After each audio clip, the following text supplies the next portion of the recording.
After 6 years of apartment living, where finding parking meant circling the block like a vulture and praying someone would leave, I finally had a place to call my own. My new townhouse in Oak Ridge Heights wasn't just a significant upgrade in square footage. It came with something I'd dreamed about for years, a dedicated parking space with my unit number painted right on the asphalt. No more street parking, no more parking tickets, no more trudging half a mile through the rain with groceries. This was supposed to be my slice of suburban paradise. What I didn't realize was that in Oak Ridge Heights, something as simple as a parking space could turn into a territorial war, and that my new neighbor had appointed herself the supreme commander of the asphalt battlefield. The moving truck had barely pulled away when I started meeting my neighbors. Most were welcoming. The retired couple next door brought over a homemade lasagna. A family down the row invited me to their weekend barbecue, and the young professionals across the way recommended their favorite delivery spots. The community felt warm and friendly, exactly what I'd hoped for when I signed the mortgage papers. During my first week, I was still learning the rhythm of the neighborhood, when people left for work, which units had loud music on weekends, and most importantly, how the parking system operated. My real estate agent had explained the basics. Each unit had one assigned spot with their number painted on it, clearly visible for all to see. There were also a handful of visitor spaces scattered throughout the complex for guests and a few unmarked spaces that appeared to be used on a first-come, first-served basis. My assigned spot, number 42, was conveniently located just a few steps from my front door. For the first few days, everything went smoothly. I'd park in my spot, unload my groceries or work bag, and head inside without a second thought. It was glorious simplicity. Then came Friday night. I'd been out with co-workers celebrating the end of a major project, and it was nearly 11 p.m. when I pulled into the complex. As I approached my usual parking area, I immediately noticed something was wrong. A shiny black SUV was parked in spot 42, my spot, despite the clearly painted numbers and the reserved sign mounted on the small post at the head of the space. I circled the parking area once, thinking I might have confused the location in the dark, but there was no mistake. Someone had taken my assigned space. Annoyed but not wanting to make a big deal out of it, I pulled into one of the unmarked spaces 2 rows over. It wasn't as convenient, but it was late. I was tired, and I figured I'd sort it out in the morning. I had just locked my car and taken 2 steps when a sharp voice cut through the night air. "Excuse me, what do you think you're doing?" I turned to find a woman marching toward me with purpose, her phone flashlight aimed directly at my face, temporarily blinding me. She was perhaps in her early 50s, with a blonde bob cut so perfectly straight it might have been measured with a level. Her posture radiated authority as if she were a military officer inspecting troops rather than a neighbor in a bathrobe and slippers. "I'm just parking and going home," I replied, shielding my eyes from the light. "Someone's in my assigned spot." "Well, you can't park there," she said, lowering the light slightly but maintaining her commanding tone. "That's my space." I looked around, confused. The space I'd chosen was unmarked. No numbers, no reserved sign, nothing to indicate it belonged to anyone specifically. "I'm sorry, but this doesn't have a number on it," I explained. "I thought the unmarked spaces were for anyone to use." "The unmarked spaces are extended resident parking," she countered immediately, as if she'd had this exact conversation dozens of times before. "Each unit gets their primary assigned space plus an extended space. This one is mine." This didn't align with what my real estate agent had told me, nor with the HOA documentation I'd reviewed before moving in, but it was late, and I wasn't in the mood for a parking lot debate. "I'm sorry for the confusion," I said, trying to be diplomatic. "But someone is parked in my assigned spot, number 42, and I need to park somewhere for the night." The woman's expression shifted from general disapproval to focused suspicion. "You're in 42. You must be the new owner. I'm Karen Mitchell, HOA Compliance Committee. You should have received the extended parking guidelines in your welcome packet." She pronounced welcome packet with the gravity someone might reserve for classified government documents. I had indeed received a folder of HOA materials, but I'd only skimmed the general rules so far. "I must have missed that section," I admitted. "But since someone's in my assigned spot tonight, could I just use this space until morning?" Then I'll figure out where my extended space is supposed to be. Karen's eyes reprehensible. That's not how it works. Each resident needs to use their designated spaces only. Otherwise, it's chaos. You'll need to find another solution. I looked around the nearly empty parking lot where at least a dozen spaces sat vacant. But it's almost midnight and someone's in my spot. Where exactly am I supposed to park? You could try street parking outside the complex, she suggested, as if this were the most obvious solution in the world. Or the shopping center down the road. But this space, she gestured emphatically at the unmarked spot I'd chosen, is mine. I've been using it for 7 years. I was tired, frustrated, and beginning to wonder if I'd made a terrible mistake with my housing choice. Look, Ms. Mitchell, Karen, she corrected, though her tone contained no actual warmth. Karen, I understand you have a system here, but it's my first week, it's late, someone has taken my assigned spot, and I need to park somewhere. This space isn't marked with your name or unit number. I'll be gone before 8 a.m. tomorrow. Her posture stiffened even further, something I wouldn't have thought possible. I'm trying to be neighborly here, but you need to understand how things work. This isn't negotiable. The word neighborly, coming from this woman, seemed like a concept from an alternate dimension. There was nothing neighborly about this interaction. Fine. I sighed, too exhausted to continue the standoff. I'll move. I unlocked my car and got back in, acutely aware of Karen standing there with her arms crossed, watching my every move like a prison guard monitoring an inmate. I backed out of the supposedly sacred unmarked space and drove toward the complex exit, searching for street parking in an unfamiliar neighborhood after midnight, exactly the situation I'd bought this place to avoid. The closest spot I could find was 3 blocks away, leaving me with a dark walk back to my townhouse. As I trudged along the sidewalk with my work bag and jacket, I spotted Karen still in the parking lot, now placing orange traffic cones in the space I'd vacated. Even from a distance, her satisfied body language was unmistakable. When I finally reached my front door, I noticed a piece of paper had been slipped underneath during my absence. I unfolded it to find an official-looking notice printed on HOA letterhead. Violation warning. Unauthorized parking in reserved space, number 87, unmarked extension of Unit 36. Further violations will result in immediate towing at vehicle owner's expense. Please refer to Extended Parking Guidelines, Section 4.3 of the HOA Covenant. The notice was signed K. Mitchell Compliance Committee with today's date and timestamp, which meant Karen had printed and delivered this while I was moving my car and finding street parking. The speed and efficiency of her enforcement was almost impressive if it weren't so infuriating. Sleep came fitfully that night, interrupted by dreams of being unable to find my car in an endless parking lot, while Karen followed me with a tow truck. When my alarm went off at 7 a.m., I dragged myself out of bed with one mission in mind: reclaim my rightful parking space and figure out exactly what I'd gotten myself into. As I walked the 3 blocks back to my car, I spotted the black SUV that had occupied my space now backing out of spot 42. The driver, a teenage boy who couldn't have been older than 17, seemed completely oblivious to the parking drama he'd inadvertently caused.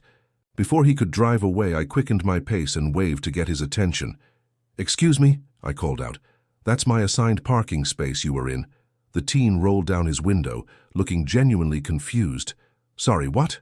"I was just visiting. My aunt. She said I could park there overnight." "Your aunt told you to park in space 42, I asked, a suspicion already forming. "Yeah, she said it belonged to her unit, but she never uses it because she prefers to park closer to her door." "Unit 36, do you know her?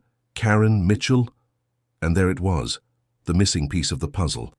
Karen had directed her nephew to park in my assigned space, creating the very situation that forced me to seek alternative parking. Then she had confronted me for using an unmarked space she claimed as her own. It hadn't been a coincidence or a misunderstanding. It had been a test, or more accurately, an assertion of dominance. Karen Mitchell hadn't just been enforcing parking rules. She'd been setting the tone for our relationship as neighbors. As I drove back to the complex and triumphantly parked in my rightful space number 42, I noticed Karen watching from her front window, coffee mug in hand, her expression unreadable. At this distance, our eyes met briefly before she let her curtain fall back into place. This wasn't just about a parking space. This was about territory, control, and power in the microcosm of Oak Ridge Heights. Karen had fired the first shot in what she clearly expected to be. What she didn't know was that I had spent 6 years fighting for parking in downtown apartment complexes. I had battled construction workers, moving trucks, and delivery vehicles for curb space. I had perfected the art of parallel parking in spots barely bigger than my car.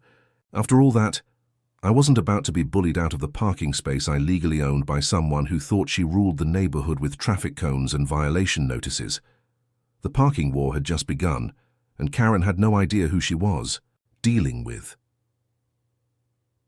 The morning after my parking confrontation with Karen, I sat at my kitchen table with a fresh cup of coffee and the thick binder of HOA documents I'd received when closing on my townhouse.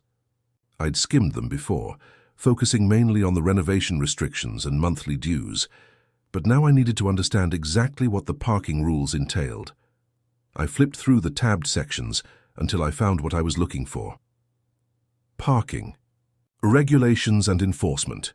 Reading carefully, I confirmed what I'd originally understood. Each unit was allocated one assigned numbered parking space corresponding to their unit number. The unmarked spaces were explicitly designated as open, parking for residents and guests on a first-come, first-served basis. There was absolutely no mention of extended spaces or secondary reserved spots for unit owners. Armed with this information, I decided to speak with the property manager directly. Melissa Green had been pleasant during my move-in, providing a thorough orientation to the community amenities. Her office was located in the small clubhouse near the community pool. Of course, each unit only has one assigned space, Melissa confirmed when I asked her about Karen's claims. The numbered spots are assigned. Everything else is first come, first served. That's how it's always been. I showed her the violation notice Karen had slipped under my door. Melissa sighed deeply, took off her glasses, and pinched the bridge of her nose. Not again, she muttered. Karen Mitchell has been creating her own parking rules for years. She's on the HOA compliance committee, but she doesn't have authority to issue violations for parking in unmarked spaces. So these extended resident spaces don't exist? I asked. Only in Karen's mind, Melissa replied. She's claimed that unmarked space as her personal territory since before I started working here. Whenever someone new moves in, she tries this. Same routine. Melissa made a copy of Karen's notice for her records and promised to address it with the HOA board. As I was leaving, she hesitated before adding, "Just be prepared. Karen doesn't back down easily when it comes to parking. Document everything." On my way home, I ran into my next-door neighbor, Tom, a retiree who had waved to me several times during my move-in. When I mentioned my encounter with Karen, he rolled his eyes dramatically. "Welcome to the Karen Mitchell parking experience," he chuckled. "She's been pulling that same stunt for years, claims different extended spaces as hers depending on which is most convenient that day. Most people just give in because it's easier than fighting her." "Has anyone ever actually challenged her on this?" I asked. "The Rodriguez family in Unit 28 tried last year," Tom explained. "They parked in her space repeatedly. One morning, they woke up to find their car completely wrapped in plastic wrap with dozen violation notices taped all over it. That afternoon, I returned to my perfectly legal parking space to find another notice tucked under my windshield wiper. This one looked even more official than the last, with an embossed HOA logo and threatening language about repeat violations of community standards. It warned that further infractions would result in fines of $50 per day and potential towing, at my expense. I photographed the notice where it sat on my windshield, then carefully removed it from my growing documentation file. As I did, I noticed Karen watching from her porch, arms crossed, clearly waiting for my reaction. Instead of engaging, I simply smiled, waved cheerfully, and took several photos of my car properly parked in my assigned space. I made sure to capture the painted number 42 clearly visible in the frame. Karen's scowl deepened as she realized I was creating evidence rather than getting flustered.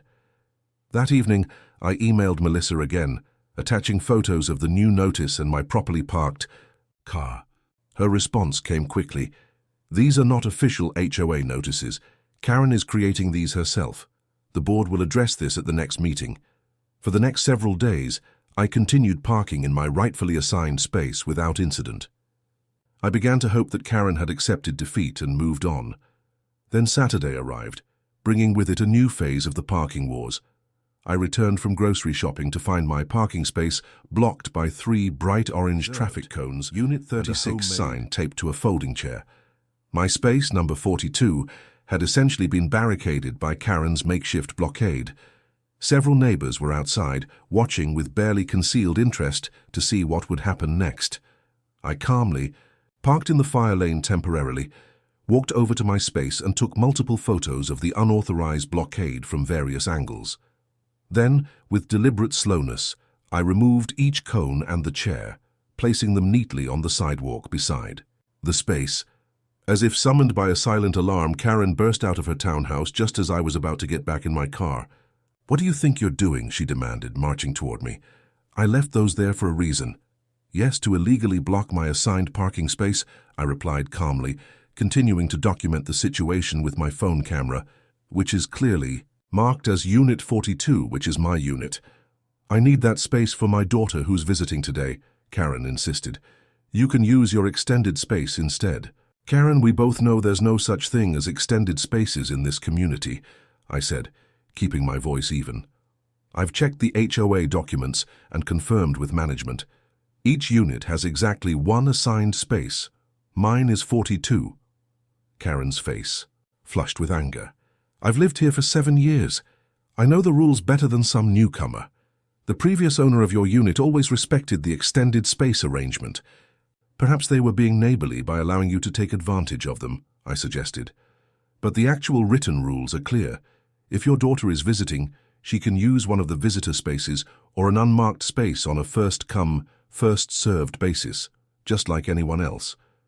By now our audience of neighbors had grown. Karen noticed them watching and seemed to calculate her next move carefully. "This isn't over," she finally said, her voice low and threatening. "The compliance committee will be reviewing your case. I look forward to it," I replied. "I've been documenting everything." As Karen stormed away, collecting her cones and chair, one of the watching neighbors gave me a subtle thumbs up. Another approached as Karen disappeared into her unit.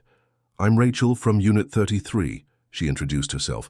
"Just wanted to say most of us are really happy someone's finally standing up to her. She's been terrorizing everyone with those fake violation notices for years." "Why hasn't the HOA board stopped her?" I asked. Rachel lowered her voice. "She's best friends with the board president's wife. They play tennis together twice a week. Nobody wants to make waves." That evening, I organized my growing file of documentation. Photos of the fake notices, screenshots of emails with management confirming the actual rules, pictures of the cone blockade, and dates and times of each incident. I also installed a small security camera directed at my parking space, a wireless model that would alert my phone if there was movement around my car. The parking dispute had evolved from annoying to absurd, but something told me we were just getting started. Karen Mitchell had clearly marked her territory years ago, and she wasn't going to relinquish it without a fight. Little did she know, I was fully prepared to match her document for document, cone for cone, and claim for claim. The parking space showdown was headed for its next phase, and I intended to be thoroughly prepared. The harsh buzzing of my doorbell jolted me awake, followed immediately by loud knocking. I fumbled for my phone. 2:17 a.m. Who on earth would be at my door at this hour? My security camera app showed 2 police officers standing at my entrance, their expressions serious in the porch light. Confused and disoriented, I pulled on a robe and hurried downstairs. Through the peephole, I confirmed they were indeed police. Officers before cautiously opening the door. "Good evening, sir. I'm Officer Ramirez and this is Officer Collins. Sorry to wake you, but we received a 911 call about a vehicle theft in progress at this address," the taller officer explained. "Vehicle theft?" I repeated, still trying to clear the fog of sleep from my brain. "My car is parked in my assigned space. It hasn't been stolen." Officer Collins nodded. "That's what we figured when we arrived. Your vehicle appears undisturbed. However, the caller was quite insistent that someone was attempting to steal a car from this parking space. He gestured toward my properly parked car in space 42. Suddenly the fog lifted as realization dawned. Let me guess. Was the caller a woman named Karen Mitchell? The officers exchanged glances. We can't disclose the caller's identity, but the call came from a unit in this complex, Officer Ramirez said carefully.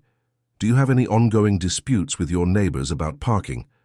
I couldn't help but laugh, a short, incredulous sound. You could say that. I've been documenting everything if you'd like to see it. While I was explaining, the weeks-long parking across the lot caught my attention. Karen had emerged from her townhouse wrapped in a bathrobe and was approaching with determined strides. "Officers! I'm the one who called," she announced. "This man keeps parking in spaces. That don't belong to him. I've issued multiple warnings, but he refuses to comply with community regulations." Officer Ramirez turned toward her. "Ma'am, are you reporting that this resident's vehicle is stolen?" "No," Karen huffed impatiently. "I'm reporting that he's stealing my parking space." The officer's professional demeanor couldn't quite hide their growing annoyance. Officer Collins cleared his throat. "Ma'am, you called 911, the emergency line, to report a parking dispute?" "It's not just a parking dispute," Karen insisted. "It's property theft. That space belongs to me as an extension of my unit rights, and he's taking what legally belongs to me." I retrieved my HOA documentation binder from inside and showed the officers the relevant sections on parking allocation. Each unit has one assigned space corresponding to the unit number. Mine is 42, where my car is currently parked. There's no such thing as extension spaces in our HOA regulations. Officer Ramirez reviewed the documents, while Officer Collins spoke with Karen. From my doorway I could hear her voice rising as she attempted to explain her version of parking rights, gesturing emphatically toward an unmarked space several spots away. "Ma'am," Officer Collins finally interrupted, "this appears to be a civil matter regarding HOA interpretations, not an emergency requiring police intervention. More importantly, misusing emergency services for non-emergency situations is against the law." Karen's expression shifted from righteous indignation to disbelief. "I'm trying to report a violation of community standards. As a member of the Compliance Committee, the HOA Compliance Committee is not a law enforcement agency," Officer Ramirez interjected, having rejoined the conversation. 911 is reserved for emergencies, situations where life, safety, or property is in immediate danger. A disagreement about parking rights doesn't qualify. "But he's breaking the rules," Karen protested. "That's for your HOA to address through proper channels," Officer Collins replied firmly. "Not the police department's emergency response system." While the officers continued explaining the appropriate use of 911 to an increasingly flustered Karen, my doorbell camera alerted me to more movement. Several neighbors had emerged from their homes, curious about the police presence in our usually quiet complex. One of them, Rachel from Unit 33, approached me quietly. "Did Karen seriously call 911 over a parking space?" she whispered. "Apparently so," I confirmed. Rachel shook her head. "She's done this before, you know. Called the police on the Rodriguez family last year, claiming their teenager was suspiciously lurking when he was just waiting for his ride to school.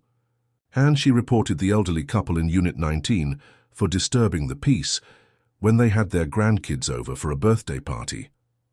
By now, the officers had finished speaking with Karen, who was retreating to her townhouse with rigid posture and visible indignation. Officer Ramirez returned to where I stood. "Sir, we've issued a formal warning to your neighbor about misuse of emergency services," he explained. "If this happens again, she could face fines or more serious consequences." "Appreciate that, officer," I replied. "I've been trying to resolve this reasonably, but it's been challenging." "Make sure you continue documenting everything," Officer Collins advised, rejoining us. "Based on what several neighbors just told us, this isn't an isolated incident." After the officers left, I was too wired to go back to sleep immediately. I checked my security camera footage and discovered something I'd missed earlier. Karen had been recording me with her phone when I arrived home and parked in my assigned space around midnight. She had then spent several minutes taking photos of my car from multiple angles before returning to her unit. Less than 2 hours later, the 911 call was placed. The calculated nature of her escalation was disturbing. This wasn't just petty territorial behavior anymore. She had deliberately wasted emergency resources to harass me over a parking space. The next morning, I discovered I had several new allies. Word of Karen's midnight 911 call had spread through the complex like wildfire. As I headed to my car, 3 different neighbors stopped to express their support. "She's gone too far this time," said the elderly gentleman from Unit 19. "Calling police in the middle of the night over parking? The board can't ignore this." "We've started a petition," added a young woman I hadn't met before, "asking the HOA to review Karen's position on the compliance committee. Would you be willing to share your documentation at the next meeting?" I agreed, just realizing the dispute with Karen. Her behavior had apparently been affecting the entire community for years, and my refusal to back down had somehow become a catalyst for broader pushback. As I pulled out of my space later that morning, I noticed Karen standing on her porch, phone in hand, documenting my departure. Our eyes met briefly, and I was struck by the determination in her gaze. Despite the police warning, despite the growing neighborhood opposition, she showed no signs of backing down. I had underestimated just how far Karen was willing to go to maintain her perceived authority over the community's parking spaces. Calling 911 over a parking dispute crossed a line from annoying to potentially dangerous.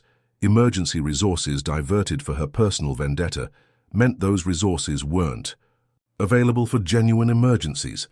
The midnight call had changed the stakes of our dispute. What had started as a simple misunderstanding about parking rights had escalated into a situation involving law enforcement and the broader community. But if Karen thought her late-night power play would intimidate me into submission, she had severely misjudged her opponent. I checked my security camera feed one more time before leaving for work, ensuring my car was recording from multiple angles. The parking war had taken an unexpected turn, but I was more determined than ever to stand my ground, not just for my own sake now, but for the entire neighborhood that had suffered under Karen's self-appointed authority for far too long. Karen's 911 call marked the beginning of a new phase in our parking dispute, one that quickly spread beyond the asphalt battlefield to encompass every aspect of daily life at Oak Ridge Heights. First came the noise complaints. 3 days after the police incident, I received an email from the HOA board about numerous reports of excessive noise coming from my unit during quiet hours. The email cited specific dates and times, all of which conveniently aligned with periods when I hadn't even been home. When I replied with evidence of my absence, work receipts, timestamp verified photos from across town, the board president apologetically clarified that all complaints had come from a single resident. Next came trash surveillance. Every Monday morning, Karen would emerge from her townhouse precisely as I placed my bins at the curb. Armed with her phone camera, she documented each bag as if conducting a forensic investigation. After the 3rd week of this ritual, I received another official-looking notice claiming my recycling was improperly sorted and threatening a $75 fine. "She's going through your actual trash," confirmed Rachel from Unit 33, who'd become my unofficial neighborhood intelligence source. "I saw her digging through your recycling bin last week after you left for work." The situation grew even stranger when Karen began photographing my visitors. When my parents came for dinner, they found Karen standing near their car, snapping pictures of their license plate. My college roommate received similar treatment during his weekend visit, with Karen documenting his every move from her window. "Who is that woman?" he asked after noticing her constant surveillance. "She followed me all the way to my car when I went to get my overnight bag." "That's just Karen," I explained wearily. "She's building a case against me for parking infractions and apparently general existence violations." The most concerning development came when I discovered that Karen held a position that gave her access to residents' contact information and HOA communication channels. As HOA board secretary, she had access to the official email system and resident records. This revelation came when neighbors began approaching me about violation notices they'd received regarding vehicles parked in my visitor space. These notices included my name and unit number, suggesting I had filed complaints against my fellow residents. "Did you really report my mum's car for being too close to the line?" asked a confused young woman from 2 doors down. The notice said you submitted photos and everything. I was horrified. Absolutely not. I've never filed a complaint against anyone. After collecting several of these fraudulent notices, I contacted James Turner, a reasonable-seeming board member I'd met at the community pool. Over coffee at the Easy Clubhouse. Away from Karen's watchful eyes, James confirmed my suspicions. Karen's been increasingly creative with her interpretations of HOA authority, he admitted cautiously. As secretary, she has access to the letterhead and email system, but she's supposed to get board approval before sending official communications. And she doesn't, I asked. James glanced around before lowering his voice. Between us, no.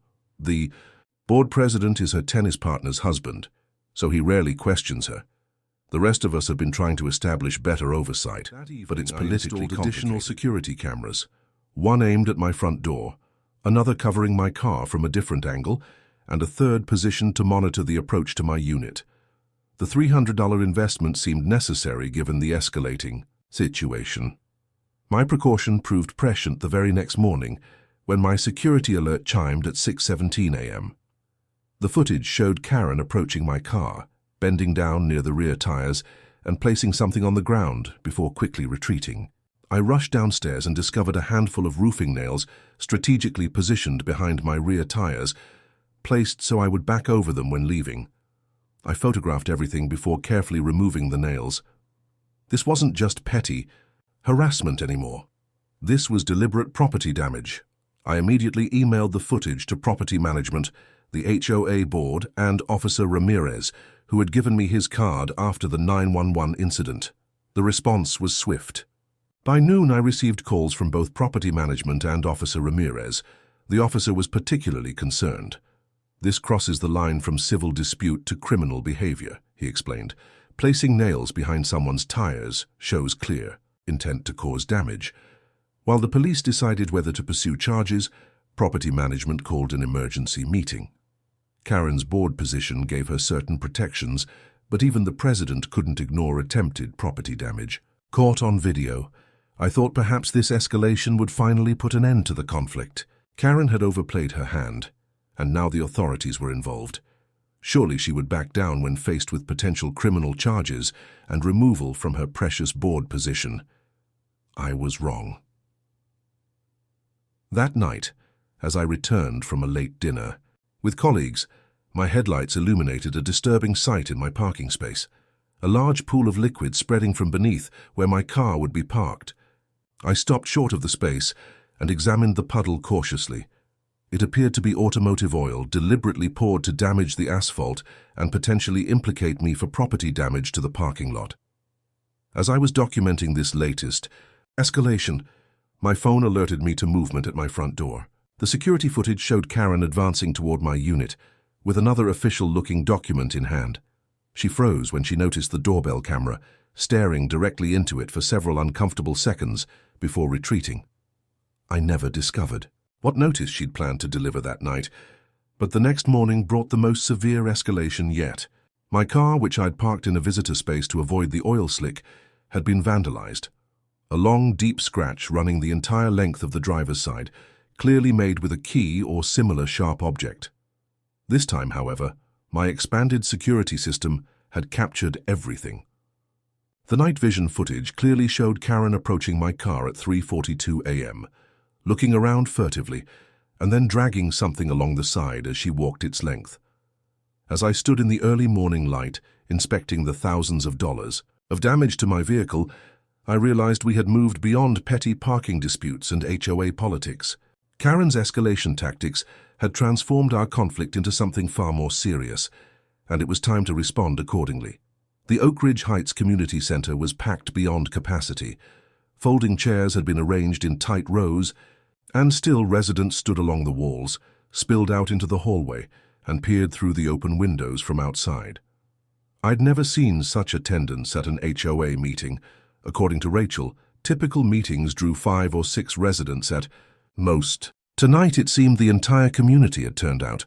The reason for this unprecedented turnout was spelled out in bold letters on the agenda sheet being distributed at the door: emergency meeting, resident conflict resolution, and board conduct review. What wasn't explicitly stated but everyone knew was that tonight's meeting was essentially Karen Mitchell on trial. I arrived 15 minutes early, carrying a well-organized binder of evidence, printed screenshots from security footage, photographs of vandalism, copies of falsified notices, police reports, and witness statements collected from neighbors. I'd spent hours preparing my presentation, determined to remain factual and unemotional, despite the personal nature of the harassment. Karen arrived precisely at 7 p.m., chin held high, clutching her own overstuffed binder with color-coded tabs protruding from its edges. She had dressed formally, as if attending a corporate board meeting rather than a neighborhood dispute resolution. Her eyes briefly locked with mine before she deliberately chose a seat at the opposite side of the room. The board president, Walter Henderson, a retired banking executive with a permanent golf tan and a clear discomfort with conflict, called the meeting to order to address ongoing disputes regarding parking allocation, alleged violations of HOA communication protocols, and reports of property damage. He began, carefully avoiding any mention of names. The board will hear presentations from involved parties, then deliberate on appropriate actions. Karen's hand shot up immediately. Walter sighed before acknowledging her. "Point of order," she announced. "As Secretary of the Compliance Committee, I have prepared a comprehensive report on multiple violations committed by the resident of Unit 42, including unauthorized parking, improper waste disposal, excessive noise, and hosting unregistered guests." Walter looked pained. "Karen, we've discussed this. Tonight's meeting is primarily to address your conduct as a board member, specifically the allegations of falsified notices and property damage. I have evidence of 17 distinct violations," Karen continued, as if she hadn't heard him, opening her binder with flourish. "Including photographic documentation of—" "Karen," Walter interrupted more firmly, "we'll hear your perspective in due time. First, we need to address the serious allegations against you." For the next 20 minutes, James Turner, who had volunteered to present the board's preliminary findings, outlined a disturbing pattern of behavior: unauthorized use of HOA letterhead to issue fake violations, misuse of resident contact information, harassment through excessive photography, and most seriously, the security footage showing Karen placing nails behind my tires and later keying my car. The room remained uncomfortably silent as James methodically presented each piece of evidence. Even Karen's staunchest supporters, mostly tennis friends and a couple of retirees who served on her garden committee, shifted uneasily as the security footage played on the projector screen. When it was my turn to speak, I kept my presentation concise, focusing only on documented incidents while avoiding speculation about Karen's motives. I explained how the parking dispute had begun, shared the police report from the 911 call, and outlined the escalating harassment that followed. "I'm not here seeking punishment," I concluded. "I'm simply asking for the harassment to stop, for clarity on the actual parking rules, and for some accountability regarding the damage to my vehicle." Throughout my presentation, Karen scribbled furiously in a notebook, occasionally shaking her head or making quiet sounds of disagreement. When finally given her opportunity to respond, she approached the podium with her binder and a stack of enlarged photographs. "What we're witnessing is a calculated attempt to undermine established community standards by a new resident who refuses to respect long-standing arrangements," she began, her voice steady with practiced authority. "For 7 years I have served this community as Secretary of the Compliance Committee, maintaining order and standards that benefit everyone." She presented her photographs, mostly images of my car in various parking spaces, my garbage bins at different angles, and visitors entering my townhouse. Each image was labeled with dates, times, and alleged violations that existed nowhere in the actual HOA guidelines. "Regarding the so-called extended spaces," she continued, "while not explicitly documented in outdated guideline materials, these arrangements have been understood and respected by residents for years as community courtesy. The resident of Unit 42 has deliberately disrupted this harmony." A murmur ran through the audience. Karen interpreted this as support and pressed on with increasing confidence. "As for the security footage, it has clearly been edited to cast me in a negative light. Those were not nails but reflective safety markers I placed throughout the community, and I have never touched anyone's vehicle. I was merely inspecting for fluid leaks that could damage our pavement. The explanations were so obviously false that someone in the back actually laughed out loud, quickly stifled. Karen's expression hardened as she sensed the room's skepticism. I have served this community faithfully, while you've all been comfortably uninvolved. I enforce the standards that maintain our property values.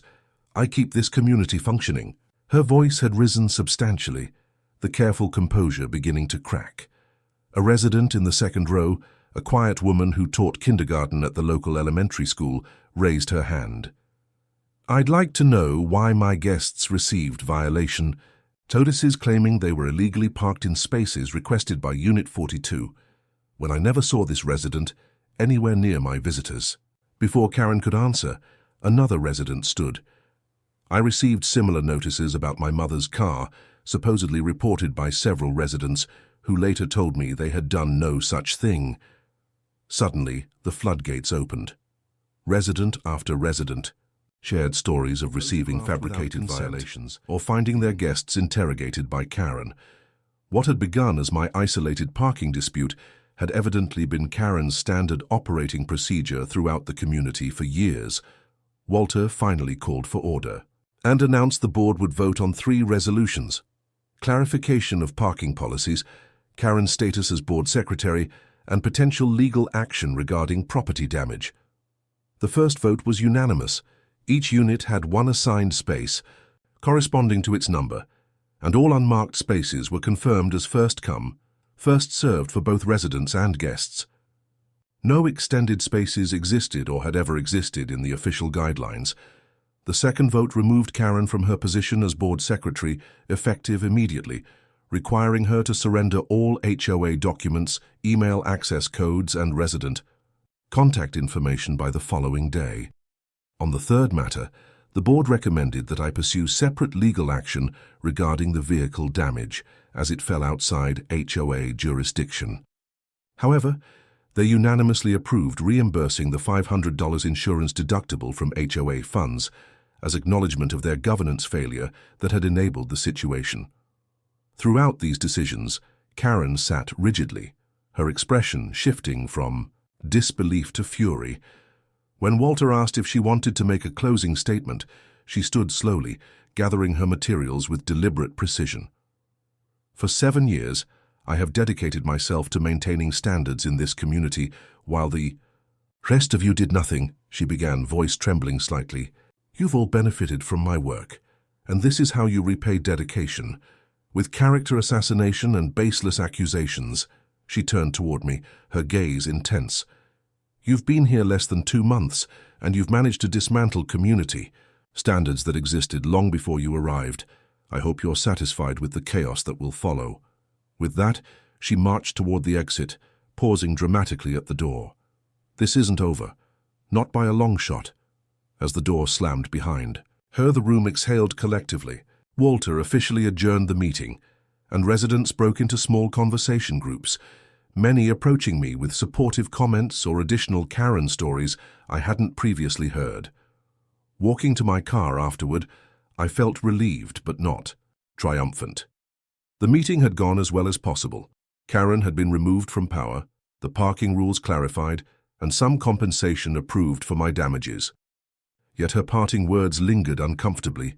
This isn't over. Looking at my car, still bearing the deep scratch along its side, I had the distinct feeling she was right. Karen had lost the battle, but someone so invested in control and authority wouldn't surrender the war so easily. She had been publicly humiliated, stripped of her position, and implicitly labeled a vandal and a fraud by her neighbors. As I drove home, I checked my rearview mirror more frequently than usual, wondering what form Karen's next escalation might take. The morning after the board meeting, I woke to my phone buzzing incessantly with notifications. Still groggy, I swiped open the screen to find dozens of messages from neighbors, all sending variations of the same warning. Have you seen the Oak Ridge Heights Community Forum? I hadn't even known such a forum existed. Following a link someone provided, I found myself on a private Facebook group for neighborhood residents and discovered why my phone was exploding with alerts. There, in a post that had appeared at 3:17 a.m. was my driver's license photo, home address, personal email, and phone number, alongside allegations that I was illegally subletting rooms in my townhouse, running an unauthorized business, and allowing suspicious individuals to use my parking space for unknown activities at odd hours. The post had been made by an account named Concerned Resident, but there was little mystery about the true author. Karen had taken our conflict digital. "This is doxing," Rachel messaged me. "It's completely illegal to share your driver's license." Photo. The admins are trying to remove it, but it's been up for hours. By the time the post was finally taken down, the damage was done. Screenshots had circulated, and 3 separate threads had emerged discussing the problem resident in Unit 42. Most comments were skeptical of the accusations, but some long-time residents who trusted Karen's judgment expressed concerns about neighborhood safety. I documented everything before contacting my lawyer, who confirmed that publishing my driver's license and making false claims about illegal activities constituted both privacy violations and defamation. He advised filing a police report immediately. "This crosses from HOA dispute into criminal territory," he explained. "Document every instance, report each one, and we'll build a restraining order case." Over the next week, Karen's digital campaign circulating to residents, containing doctored photos of my car, blocking access routes and visitors loitering suspiciously. One particularly absurd image showed a pizza delivery driver, clearly just handing me food, described as an unidentified man engaged in potential contraband exchange. The HOA board, still reeling from the contentious meeting, struggled to respond effectively. They sent a community-wide email reminding residents about responsible communication standards without directly addressing the harassment campaign, clearly fearful of further inflaming the situation. Meanwhile, I was documenting everything, working with my lawyer, and trying to maintain my normal routine despite feeling constantly watched. Karen had become more elusive in person, no longer confronting me directly about parking, but I frequently spotted her photographing my visitors from her window or following my guests to their cars. The breakthrough came unexpectedly through James Turner, the board member who had presented the case against Karen. He called me directly one evening, sounding both excited and concerned. "We've traced the anonymous emails," he explained. "They're coming from Karen's IP address. She didn't even bother using a VPN. And there's something else you should know. When we changed the board email passwords after removing her as secretary, she apparently had created a secret forwarding rule. Every communication to or from board members has been automatically sending copies to her personal email for years." This revelation stunned both the board and the property management company. Karen hadn't just been monitoring community disputes. She had access to confidential discussions about property values, security concerns, contract negotiations, and residents' private issues brought to the board for resolution. The property management company's IT specialist confirmed the breach and helped shut down all access points, but the damage was significant. Karen had possessed unauthorized access to years of private communications, including personal information about every resident. With this evidence, the board finally found their backbone. They called an emergency session and voted unanimously to remove Karen from all committees, ban her from holding future positions, and pursue legal action regarding the email breach, which potentially violated state privacy laws. The digital evidence also proved critical for my restraining order application. My lawyer compiled a comprehensive file showing the progression from parking disputes to physical vandalism to online harassment and privacy violations. The pattern of escalation was clear and deeply concerning. The final straw came when my elderly parents visited for dinner one weekend. As they walked from their car to my front door, Karen emerged from her townhouse and approached them directly, blocking their path. My doorbell camera captured her telling them I was under investigation for illegal activities and suggesting they should reconsider associating with someone bringing criminal elements into the neighborhood.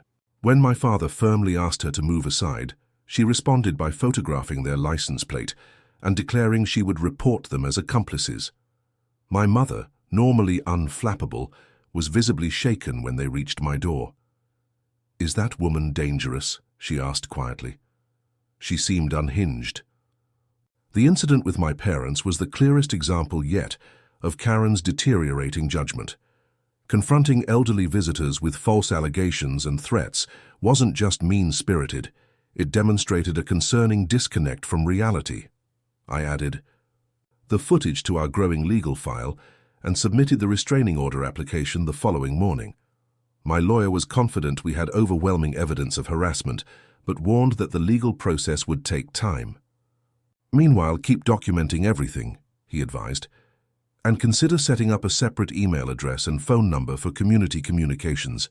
She's shown she's willing to use your personal information maliciously." That evening, as I implemented these security recommendations, I reflected on how quickly our parking dispute had evolved into something much darker. What had begun with traffic cones and fake violation notices had escalated to identity theft, defamation, and confrontations with my family members. Karen's digital warfare tactics had ultimately backfired by providing the concrete evidence we needed for legal action. But as I checked my security cameras one last time before bed, I couldn't shake the uneasy feeling that we were still building toward some final confrontation, one that wouldn't be resolved with emails and forum posts. After weeks of escalating conflicts with Karen, I desperately needed a break. When my company announced a 3-day industry conference in Chicago, I jumped at the opportunity. 72 hours away from security cameras, parking sounded like paradise. Before leaving, I coordinated with Rachel from Unit 33, who agreed to keep an eye on my townhouse and collect my mail. I also informed the HOA board and property management about my trip dates, since we'd established a protocol for tracking Karen's activities while the restraining order application processed. "Don't worry about your car," Rachel assured me. "I'll check it daily. Just enjoy your time away from the Karen drama." The conference proved to be exactly the respite I needed. 3 days of professional workshops, networking, and hotel living, without constantly checking security alerts, was remarkably refreshing. I even extended my trip by an extra day to visit a college friend in the area, deliberately leaving my work laptop closed and minimizing checks of my home security app. When my rideshare finally dropped me at the Oak Ridge Heights entrance late Sunday evening, I felt genuinely rejuvenated. The complex was quiet, porch lights creating pools of yellow glow in the darkness, as I wheeled my suitcase toward my unit. It took several moments for my brain to process what I was seeing, or rather, what I wasn't seeing. My assigned parking, space number 42, was empty. My car was gone. My first thought was theft. I dropped my luggage and frantically checked my security app, scrolling back through the footage. What I found was both worse and better than a random theft. Clear video of Karen directing a tow truck to my car 3 days earlier, pointing authoritatively and handing papers to the driver. I immediately called Rachel. "I'm so sorry," she said, sounding genuinely distressed. "It happened Thursday morning just after you left. I was at work, and by the time I checked on your place that evening, your car was already gone. I've been trying to reach you, but your messages weren't going through."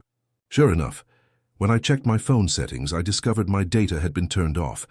Likely when I was trying to conserve battery during the conference, I had missed multiple warning texts from Rachel and the board members. I called the police to report the unauthorized towing, and Officer Ramirez, now familiar with our ongoing situation, responded. After viewing the security footage, he helped identify the towing company logo and called them directly. "Valley Towing," confirmed the dispatcher. "We have the vehicle in our secure lot. It was removed Thursday morning following an official HOA violation notice for unauthorized parking in a reserved space. But it was in its correctly assigned space," I protested. "I have documentation and video evidence." "Sir, we responded to the paperwork we received," the dispatcher explained. "The removal order was signed by the HOA Enforcement Committee with all the proper authorization codes. We're just the service providers." After explaining that I'd been out of town during the towing and providing identification, the company agreed to release my car. but informed me the accumulated storage fees now totaled $425, due immediately in cash or credit, before they would release my vehicle. "This is extortion," I told Officer Ramirez. "I shouldn't have to pay when the towing was fraudulent."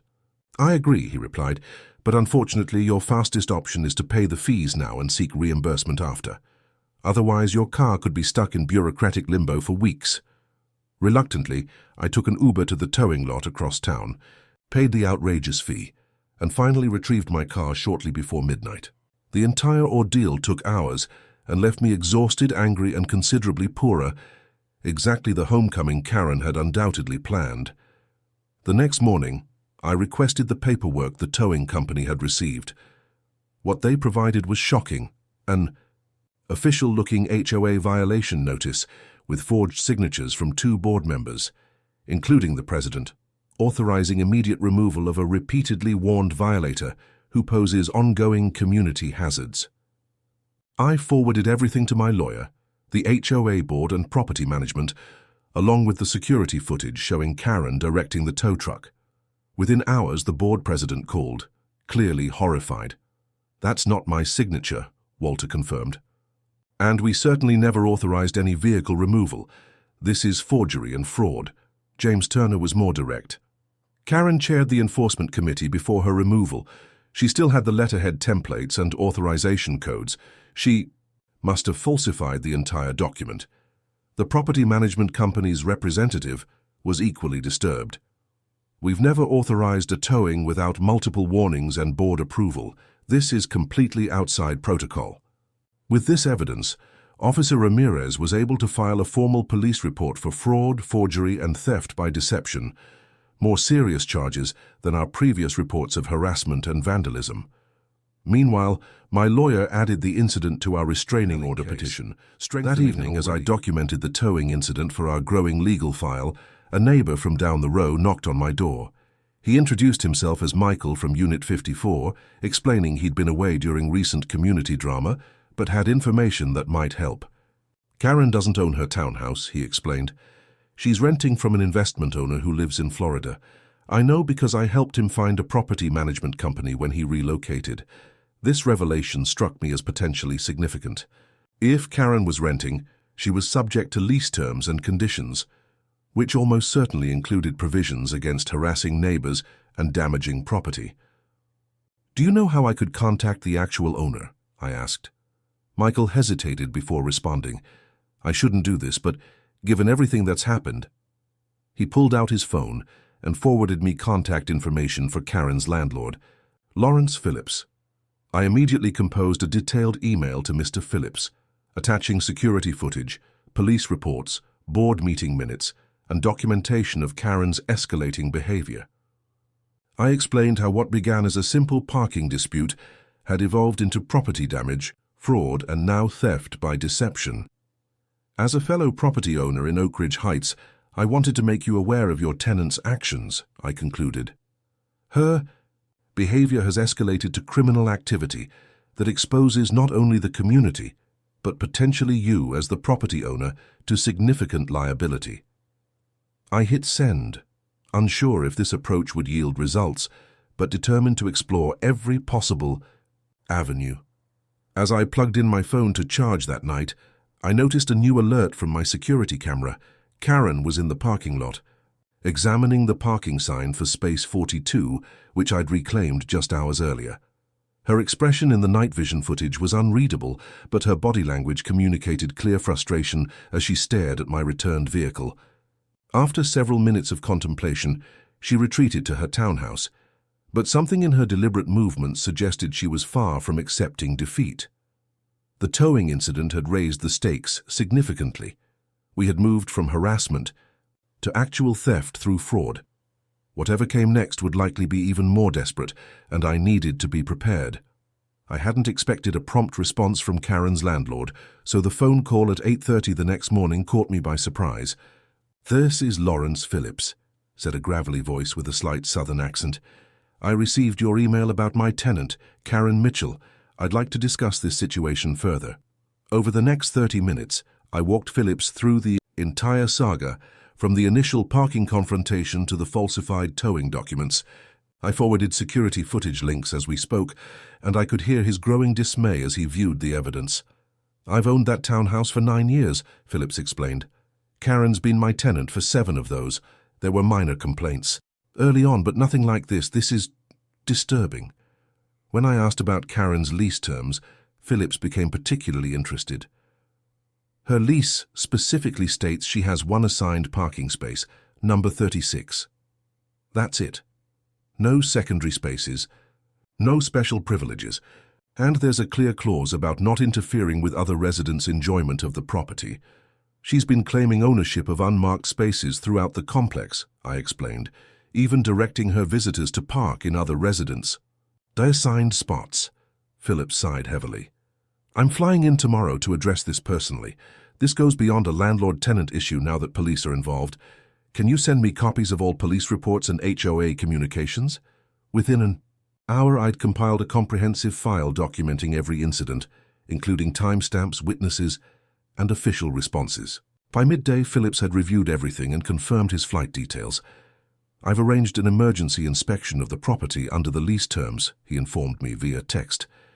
Karen has been notified. I'll be conducting an on-site evaluation. Tomorrow at 2 p.m. That evening, I observed unusual activity at Karen's townhouse. Through my security cameras, I watched her frantically carrying boxes and garbage bags to her car well into the night. She appeared to be either cleaning frantically or removing items she didn't want her landlord to see. The next day, Phillips arrived precisely at 2 p.m., dressed in a crisp business suit despite the summer heat. From my window, I watched Karen greet him with forced cheerfulness that quickly evaporated as he remained formal and businesslike. Their inspection lasted nearly 2 hours. When they emerged, Karen's face was flushed with anger, while Phillips maintained a stoic expression. They exchanged a few final words before he walked directly to my unit and knocked on my door. Thank you for bringing this situation to my attention. I've been reviewing the property and discussing the circumstances with Karen. What I found was concerning. He explained that beyond the parking and harassment issues, Karen had made unauthorized modifications to the townhouse, including removing a load-bearing wall between the kitchen and dining room, installing unapproved fixtures, and painting exterior elements without permission. These violations alone would justify termination of her lease, Phillips stated. Combined with the documented harassment and police reports, I've decided to proceed with immediate eviction proceedings. He showed me a copy of the formal notice. He had just served Karen, citing multiple lease violations, property alterations, criminal complaints, and neighbor harassment as grounds for termination. She has 30 days to vacate, Phillips explained. Based on her reaction, I don't expect compliance will be easy, but I've already contacted an eviction attorney to handle the process. Phillips asked if I would be willing to provide testimony if the eviction went to court. I readily agreed, relieved that this unexpected ally had entered the situation with both authority and determination. After Phillips left, I observed Karen pacing her patio, phone pressed to her ear, gesturing angrily. Within an hour, a small group of her remaining supporters, mainly the tennis friends who had backed her at the HOA meeting, arrived for what appeared to be a strategy session. James Turner texted me later that evening. FYI, Karen's flooding. Board members with emails claiming you manipulated her landlord with false information. She's threatening to sue everyone involved. The next morning brought the first countermove from Karen's camp. A formal-looking document appeared on several residents' doors, though notably not mine, announcing an emergency community protection meeting to address outside investors threatening established residents. The notice implied that I was working with property investors to force out long-term residents through harassment and false complaints. This desperate narrative flip, casting herself as the victim and me as the aggressor, might have gained traction weeks earlier, but the community had witnessed too much of Karen's behavior firsthand. Several neighbors forwarded me the notice with messages of support and eye-roll emojis. Karen's emergency meeting in the complex picnic area attracted only her core group of 5 supporters. My security camera caught her gesturing toward my townhouse, repeatedly, clearly still trying to rally opposition despite dwindling support. 3 days later, the legal wheels were turning on multiple fronts. My restraining order petition had been approved for a hearing. The police investigation into the fraudulent towing was progressing, and Phillips's eviction notice was officially in the system. Karen's response came in the form of a direct attack on my parking space itself. I returned from work to find the small sign marking space 42 as my assigned spot had been pried from its post and was missing. In its place was a hand-painted sign reading, "Loading Zone, 15-minute parking only." My security camera had captured the entire act, Karen arriving with a screwdriver at 1:42 p.m., removing the official sign and installing her counterfeit replacement. I immediately reported the vandalism to property management, who promised to replace the sign the next day. That night, as I parked in my defaced but still legally assigned space, I noticed Karen watching from her window.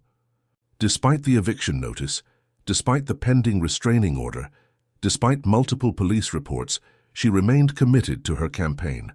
I retrieved the security footage of her vandalizing the parking sign and added it to our growing legal file. Each of these incidents only strengthened our case against her, yet she seemed incapable of understanding that she was digging her own legal grave deeper with every action. Phillips called the next day with a significant update. "I've been in contact with her previous landlord," he revealed. Apparently, she was evicted from her last residence following similar complaints about parking disputes and neighbor harassment. She never disclosed this on her rental application. "That's grounds for immediate eviction in most states," I noted, remembering basics from my own lease agreements. "Exactly," Phillips confirmed. "My attorney is filing for expedited proceedings based on application fraud and ongoing criminal complaints. She won't have 30 days anymore. We're looking at as little as 7 days once the court approves." As we ended our call, I felt the balance of power had finally shifted decisively. Karen had begun this conflict confident in her perceived authority, assuming that as a long-term resident and committee member, she held all the advantage. She hadn't counted on facing an opponent who documented everything, installed security cameras, built community support, discovered her vulnerable position as a tenant already on thin legal ice. The counter-move had been set in motion. Karen's reign over the parking spaces of Oak Ridge Heights was rapidly approaching its end. The expedited eviction hearing had come and gone with surprising speed. Karen, apparently confident in her ability to charm the judge, had represented herself rather than hiring an attorney. This proved to be a catastrophic miscalculation. When faced with Phillips's documentation, security footage, police reports, and her undisclosed previous eviction, the judge had shown little patience for her rambling explanations about community standards and entitled newcomers. The court's decision was unambiguous. Karen had 7 days to vacate the premises. That deadline was tomorrow. Yet as the final day approached, there was no sign of moving preparations at Karen's townhouse. No boxes, no moving truck reservation, no apparent acknowledgement that her time at Oak Ridge Heights was ending. "She's telling people she's appealing the decision and won't have to leave," Rachel reported, after encountering Karen at the community mailboxes. "She seems to genuinely believe she can overturn the eviction." Phillips had anticipated resistance. "The sheriff's department has been notified," he assured me during our last phone call. "If she hasn't vacated by noon tomorrow, they'll escort her out. I've already arranged for the locks to be changed immediately after."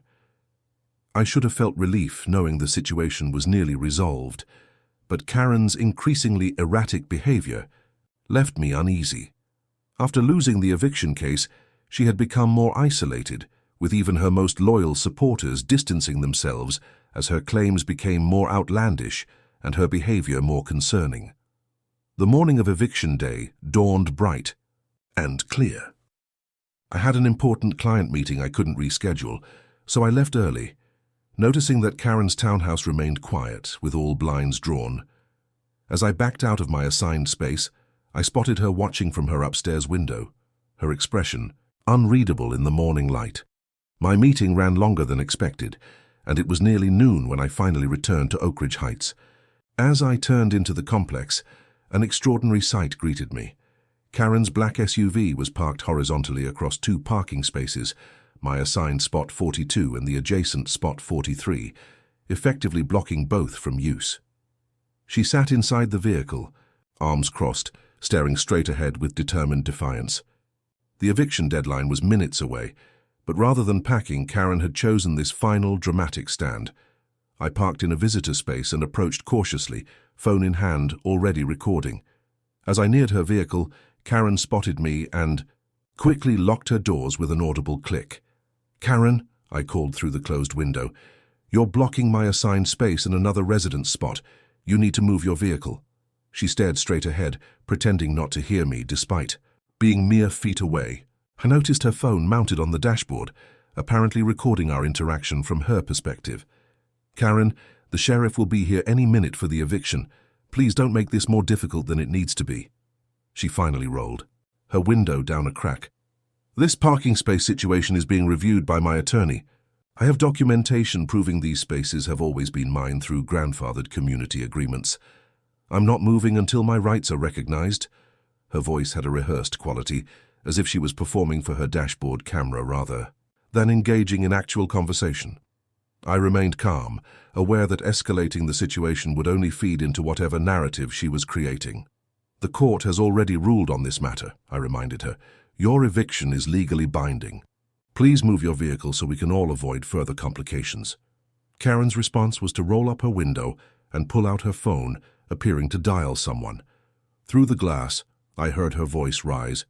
"Yes, I need to report a resident threatening me in the parking lot. He's trying to force me out of my legal parking space and making me feel unsafe." She was calling 911. Again. I stepped back from her vehicle and called Phillips to update him on the situation. He sighed heavily and assured me the sheriff's deputies were already en route for the scheduled eviction enforcement. Within minutes, 2 patrol cars pulled into the complex, one responding to Karen's 911 call, the other accompanying the sheriff's deputy for the eviction. Officer Ramirez emerged from the first vehicle, immediately recognizing me in the situation. "She called 911 again?" he asked, shaking his head in disbelief. "She's blocking 2 parking spaces and refusing to move," I explained. "And apparently, I'm threatening her by asking her to stop." The deputies approached Karen's vehicle, while Officer Ramirez and his partner established. Karen remained locked in her SUV, now on her phone again, apparently live-streaming the situation to some audience while narrating her version of events. "Ms. Mitchell," the eviction deputy announced firmly, "I have a court order for your eviction effective today at noon. You need to exit your vehicle and allow us access to the property to oversee your removal." Karen ignored him, continuing her monologue to her phone. "They're trying to forcibly remove me from my home of 7 years because I stood up for community standards. This is what happens when you challenge the system." After several more attempts at communication, the deputies conferred briefly before approaching her vehicle again. "Ms. Mitchell, this is your final warning. Exit the vehicle voluntarily or we will be forced to extract you. The eviction order will be executed today regardless of your cooperation." When Karen still refused to acknowledge them, one deputy spoke into his radio requesting additional assistance. Meanwhile, a small crowd of residents had gathered at a respectful distance, watching the scene unfold with expressions ranging from concern to barely disguised satisfaction. Phillips arrived just as the deputies prepared to forcibly open Karen's vehicle. Perhaps recognizing the futility of her position, or not wanting the humiliation of being physically removed, Karen finally unlocked her doors. "This is illegal and unconstitutional," she announced loudly as she exited the SUV. "I'm being persecuted for standing up for established community rights. Everyone here is witnessing property theft, sanctioned by corrupt officials." The deputies remained professionally detached as they escorted her toward her townhouse.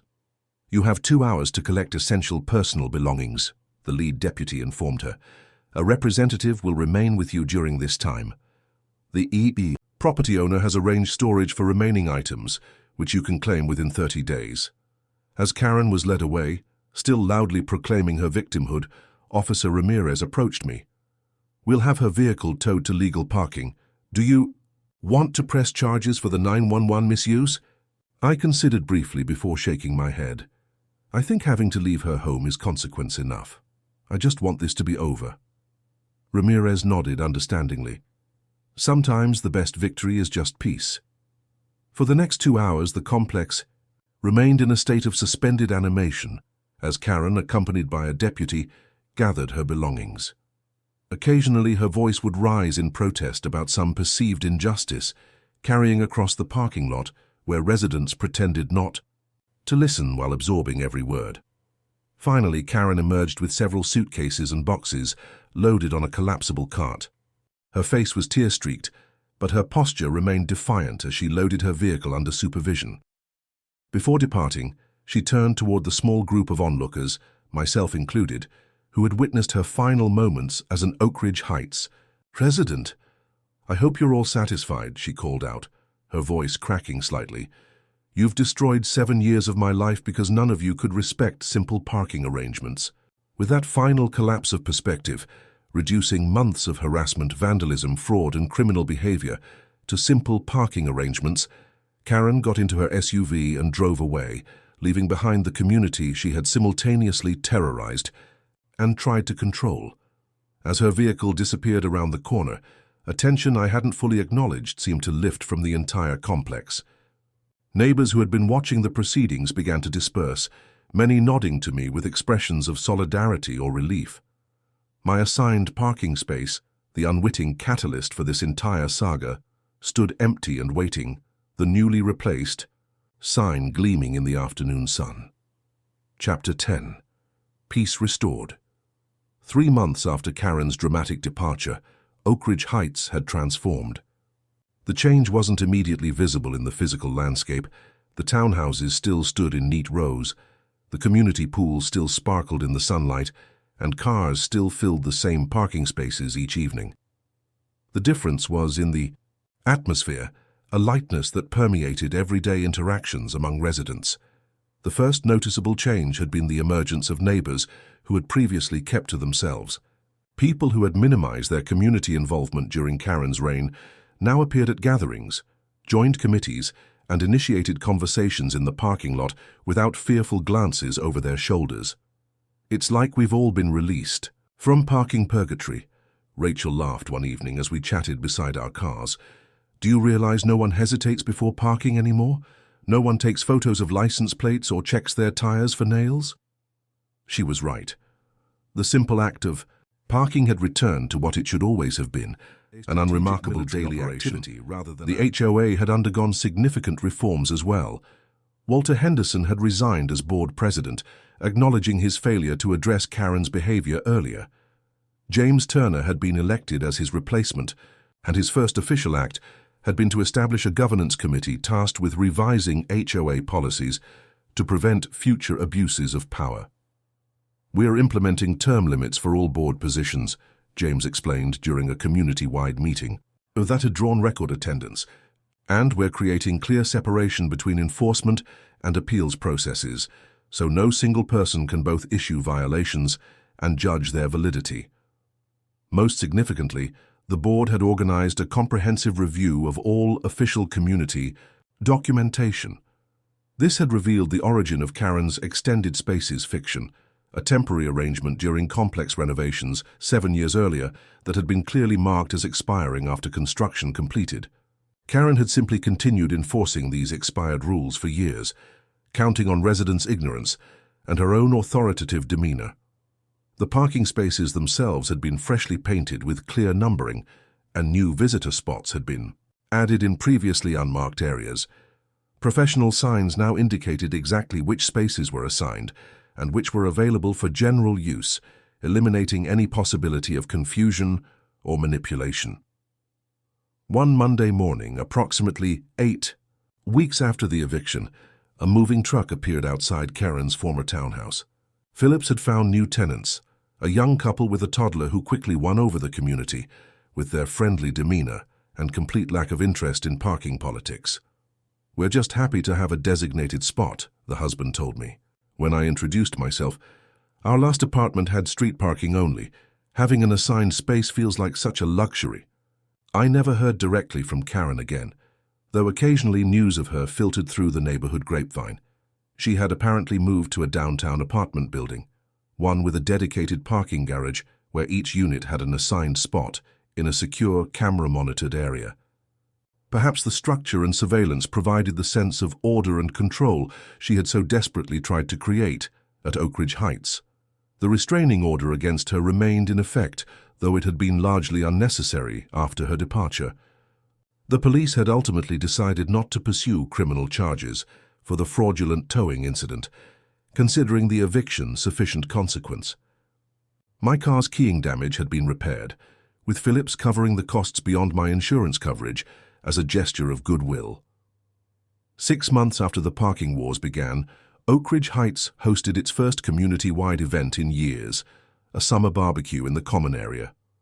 The turnout was remarkable, with nearly every unit represented by residents who mingled freely, many meeting neighbors they had never properly spoken with during Karen's era. As I helped James set up the grills, he nodded toward the parking lot, where cars were haphazardly parked in both assigned and unassigned spaces without a single violation notice in sight.